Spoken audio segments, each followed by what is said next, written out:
اور وہ خوفزدہ ہو گئے جو خوف دلانے آئے تھے.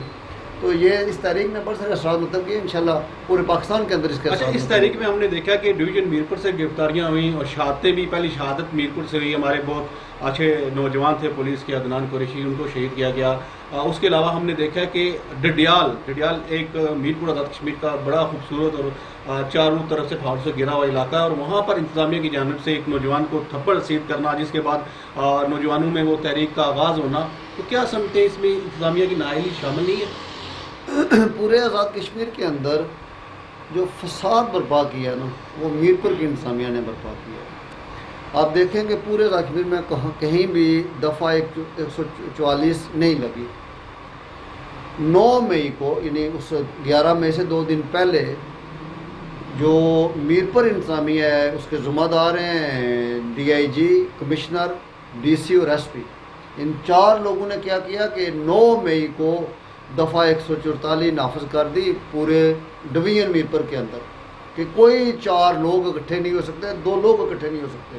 اس کی کیا ضرورت تھی؟ لوگ کوئی لڑائی کرنے نکل رہے تھے. لوگوں کا وہی مطالبہ تھا جو عام پولیس والے کا ہے، لوگوں کا وہی مطالبہ تھا جو عام محنت کش کسان کا ہے، لوگوں کا وہی مطالبہ تھا جو غریب ملازم کا ہے. وہ بھی تو یہ چاہتے ہیں کہ ہمیں آٹا ملے، وہ بھی تو یہ چاہتے ہیں کہ ہماری بجلی ہے تو ہمیں سستی ملے، جو بل ہے وہ ہم ادا نہیں کر سکتے. مطلب 50,000 کا ملازم 50,000 روپے مہینے کا بجلی کا بل تو نہیں ادا کر سکتا. تو انہوں نے لوگوں کو مشتعل کیا. انہوں نے 9 مئی کی رات کو جو ہے نا لوگوں کو گرفتار کر لیا، جس کی بنیاد پر اشتعال پیدا ہوا. میرا ایک سوال یہاں پر یہ بھی بنتا ہے کہ لوگوں کے مطالبات ہیں، شہریوں کے مطالبات ہیں، اور ہمیشہ جب آپ صدر بار رہے آپ نے بھی تحریکیں شروع کی، اور اس بار جو سب سے بڑی ڈسٹرکٹ بار ہے وہاں سے اس طرح کی کوئی آواز ہمیں سامنے نظر نہیں آئی. پہلے ہی بیان دے دیا گیا کہ ڈسٹرکٹ بار ایسوسی ایشن کے جو فورم ہے وہ صرف وکلا کے لیے ہے، عوام کے لیے نہیں ہے. تو اس حوالے سے آپ کیا کہیں گے؟ اس بیان پہ بھی شہریوں میں بڑے سوالات پیدا ہوئے. میں اس حوالے سے کہوں گا کہ پہلی دفعہ یہ ہوا کہ تاجروں کی ساری تنظیمیں غائب ہو گئی، اور دیگر تنظیموں نے بھی ایسا ہی کیا. انتظامیہ کے ذہن میں یہ تھا کہ ہم یہ جو لوگ ہیں تاجر ہیں یہ شہر بند کرتے ہیں، دکانیں بند کرتے ہیں، اس سے ایک پیغام جاتا ہے. وکلا تنظیمیں سرپرستی کرتی ہیں، اس سے خوف ختم ہوتا ہے، سارے ان کی چھتری تلے جمع ہو جاتے ہیں. ان کے ذہنوں میں یہ تھا کہ ہم ان دونوں کو الگ کر کے لوگوں کو غیر منظم کر دیں گے.